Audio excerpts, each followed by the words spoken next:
સુરત શહેરના નવનિયુક્ત કલેક્ટર તરીકે તેજસ પરમારે વિધિવત રીતે ચાર્જ સંભાળી લીધો છે. બનાસકાંઠા જિલ્લાના પાલનપુરના વતની અને 2016 બેચના IAS અધિકારી તેજસ પરમારે પોતાનો ચાર્જ લેતા તેમને અધિકારીઓ દ્વારા શુભેચ્છાઓ પાઠવવામાં આવી હતી. ચાર્જ સંભાળવાના પ્રસંગે વહીવટી અધિકારીઓ અને શુભેચ્છકો અને આગેવાનો મોટી સંખ્યામાં હાજર રહ્યા હતા. તો ચાર્જ સંભાળ્યા બાદ નવા કલેક્ટરે શહેરના વિકાસ કાર્યો, વહીવટી કામગીરી તેમજ જનહિતના વિવિધ મુદ્દાઓ અંગે ચર્ચા કરી હતી. તેમના આગમનથી સુરતના વહીવટીતંત્રને નવી દિશા અને વધુ ગતિ મળશે તેવી આશા વ્યક્ત કરાઈ છે. નમસ્કાર.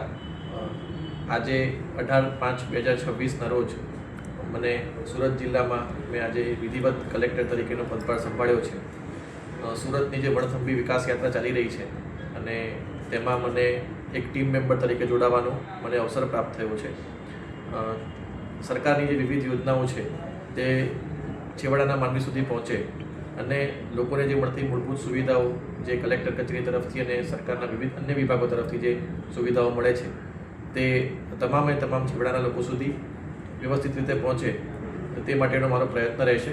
અને મેં ફરી જણાવ્યું તેમ સુરત દેશનું સૌથી ઝડપથી વિકસિત થઈ રહેલું શહેર પણ છે અને જિલ્લો પણ એ રીતે વિકાસ સતત કરી રહ્યો છે.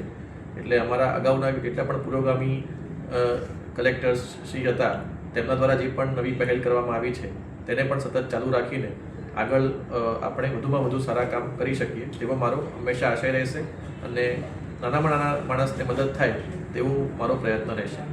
Thank you. આભાર. જય હિન્દ.